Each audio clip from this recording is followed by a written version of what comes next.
Ito ang impyerno para sa mga tamad, at ang mga lubhang tamad bago sila mamatay ay kailangang tumakbo sa gilingang ito. Kahit lumundag sila sa tubig upang makatakas, mapipinsala sila ng husto ng pirana. Samantala, ang lalaking ito ay isang bumbero bago siya namatay na nakapagligtas ng maraming buhay sa buong buhay niya. Nang makita ang kanyang gawa, labis na humanga ang reyna ng impyerno at tinanong siya kung bakit niya isinakripisyo ang kanyang buhay upang iligtas ang iba, kung saan sumagot ang lalaki na ginawa niya iyon para lamang sa pera. Pagkarinig sa sagot na ito, nawala ang ngiti sa mukha ng reyna at agad niyang inutusan ng kanyang mga sundalo na parusahan siya. Dahil ang pera ay walang halaga sa impyerno, at ang mga gumagawa ng mabuting gawa para lang sa pera ay pinaparusahan din.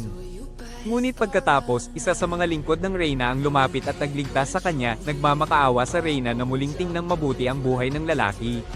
Pinagbigyan ng reyna ang kanyang kahilingan, at habang muling tinitingnan ang buhay ng lalaki, nakita niya na kinailangan niyang magtrabaho ng 5 trabaho ng sabay-sabay. Matapos ang kanyang shift bilang bumbero, nagtrabaho siya sa isang restaurant sa gabi. Pagkatapos ay maghahatid siya ng mga kalakal, at pagkatapos, sa gabi, maglilinis siya ng mga pampublikong palikuran.